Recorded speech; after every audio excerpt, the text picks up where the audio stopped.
C'est un grand prédateur mythique qui revient, le loup, et il déclenche les passions. Aujourd'hui, il doit coexister avec les hommes, une équation difficile à résoudre.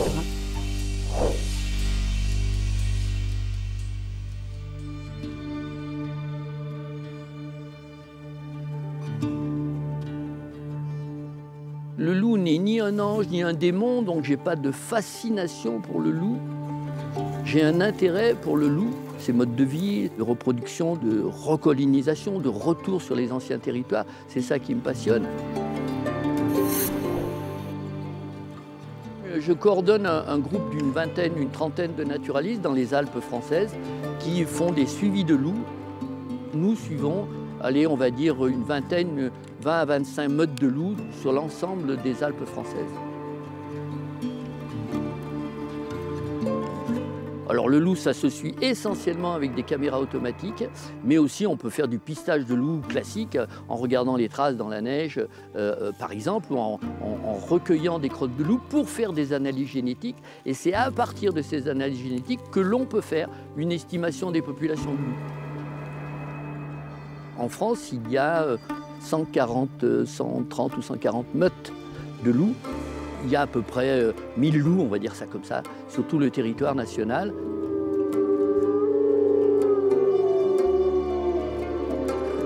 Il est arrivé dans les Alpes françaises à partir de l'Italie, des populations italiennes, au début des années 90. Et il est revenu parce qu'il était protégé, donc il est revenu naturellement parce qu'il y avait de la nourriture. Il y avait beaucoup de chevreuils, beaucoup de sangliers. Le loup, c'est comme l'être humain, c'est comme l'homme. Il a tendance à recoloniser les anciens territoires où il était présent il y a quelques dizaines d'années. Comme dans les familles humaines, les enfants partent, vont voir ailleurs. Et les disperseurs, les loups disperseurs sont en général des jeunes loups qui partent essayer de découvrir des territoires vacants. C'est quelque chose de très, très, très naturel. Le loup n'est pas du tout une espèce dangereuse. Les cas d'attaques sérieuses de loups sur être humain sont rarissimes. Vous randonnez dans les zones où il y a des loups ou dans les zones où il n'y a pas de loups, vous randonnez exactement de la même manière et vous ne risquez strictement rien. Si on laisse faire le loup, c'est évident que dans une cinquantaine d'années, une trentaine d'années, le loup sera de retour sur tous les territoires qu'il occupait il y a 80 ans ou un siècle.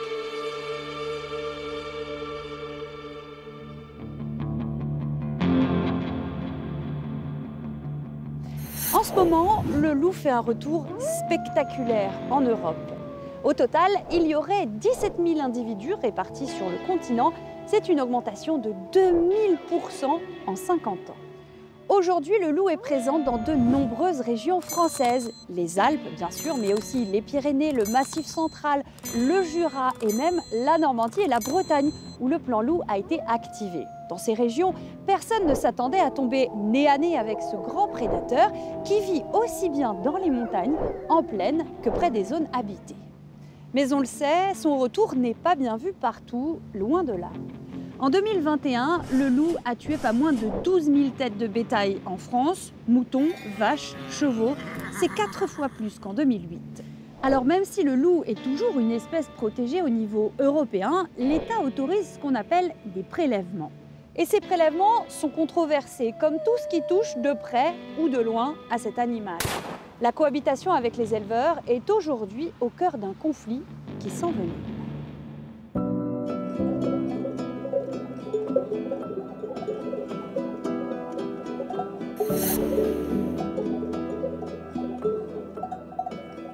Les chiens, c'est devenu c'est nos collègues de travail, hein, c'est vraiment nos compagnons de tous les jours. Si on n'a pas les chiens, c'est la fin de notre métier, on n'a plus de bêtes. Hein. En une semaine, ils sont capables de faire les 2000 bêtes. Je pense que j'exagère pas.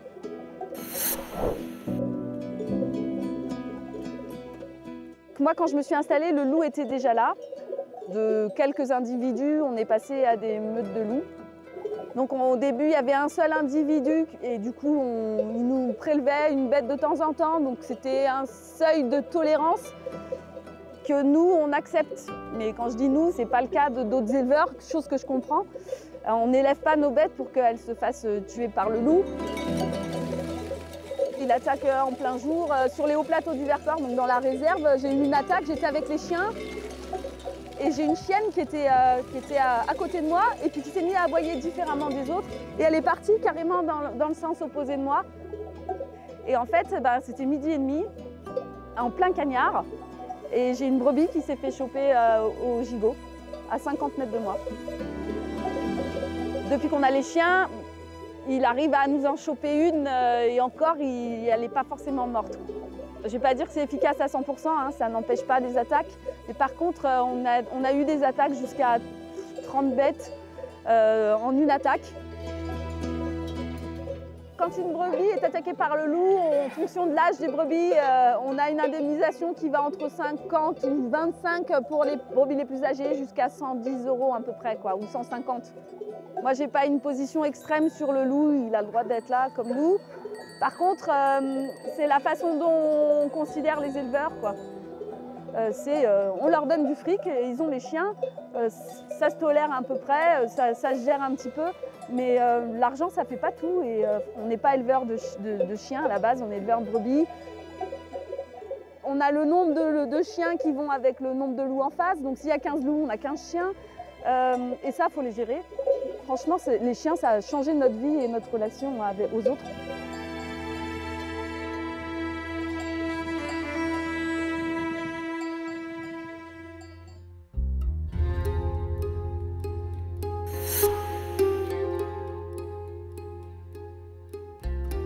Avec Philippe, nous faisons partie de la police de l'environnement. Notre métier, donc, c'est de suivre l'état de la population de loups.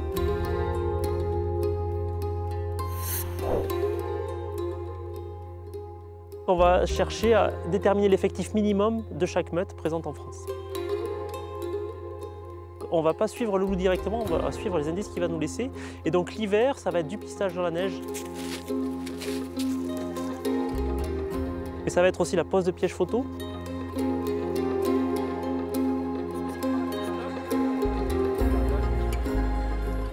Toutes ces images qui sont collectées sur le terrain vont nous permettre donc de détecter éventuellement une reproduction, voir si une meute s'est scindée en deux, le cas échéant, ou si elle est toujours au même endroit. Est-ce qu'il reste 3, 4, 5, 6, 8, 10 loups?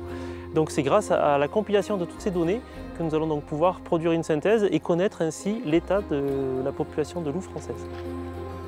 Le nombre d'attaques de loups l'année dernière était en légère baisse. Cette année, malheureusement, il a augmenté de manière assez significative, notamment dans certains départements. Il y a des territoires où l'espèce s'installe, arrive. Donc pour les éleveurs, il faut un temps d'adaptation. L'État français a mis en place tout un système de protection des troupeaux qui vont de l'aide au gardiennage, la mise en place de chiens de protection, la mise en place de filets autour des troupeaux pour limiter les dommages. Et si malheureusement des loups continuent d'attaquer les troupeaux, il peut y avoir la mise en place de tirs dérogatoires, donc ça va être la possibilité pour l'éleveur de défendre son troupeau et donc de tuer des loups.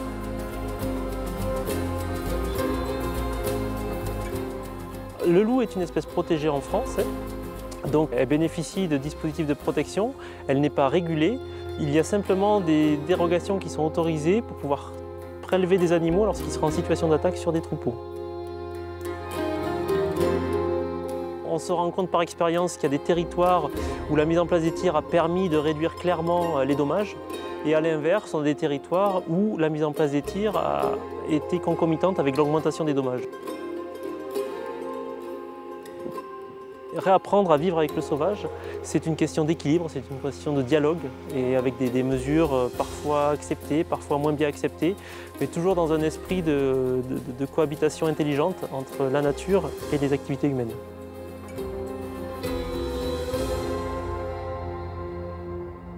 Alors les éleveurs peuvent-ils continuer à travailler lorsque le loup est dans les parages? Bien sûr, en protégeant les troupeaux avec des chiens, des barrières électriques, mais aussi les nouvelles technologies, un arsenal pour s'adapter à la présence du prédateur.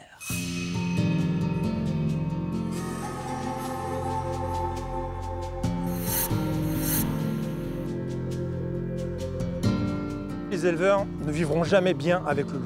Par contre, la science, la technologie va leur permettre de comprendre certaines choses.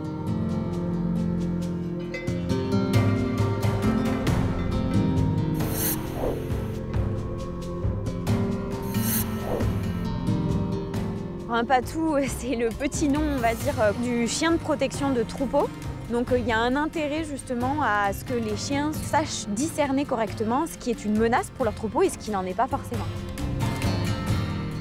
En fait, on reproduit des mises en situation d'un randonneur qui d'abord adopte les bons comportements, c'est-à-dire de contourner le troupeau, et puis après qui ont des mauvais comportements et donc qui traversent les troupeaux, voire qui perturbent le troupeau. Et donc l'objectif, c'est de répondre à un certain nombre de questions que se posent encore les éleveurs sur, voilà, y a-t-il des différences entre les races de chiens de protection? Y a-t-il des différences sur le sexe des chiens de protection, entre les mâles et les femelles? Est-ce que le chien de protection doit être familiarisé à l'homme et si oui, à quel point? Donc grâce à la science et notamment à l'éthologie, c'est ce qu'on espère pouvoir répondre à un certain nombre de ces questions. On a développé un objet connecté pour la surveillance des troupeaux, en l'occurrence un collier que l'on met sur les chiens de protection et sur les animaux, sur le bétail. Alors ça permet de savoir où se situe le troupeau et puis de voir s'il y a des comportements anormaux sur le bétail.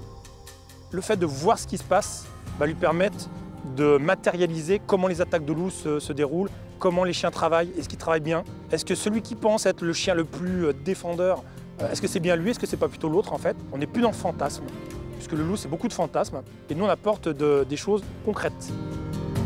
Ça fait 4 ans qu'on travaille avec 4 éleveurs qu'on partage avec Camille. En 4 ans, ils ont progressé sur leur compréhension des meutes de loups en face d'eux, des bons chiens, des moins bons chiens.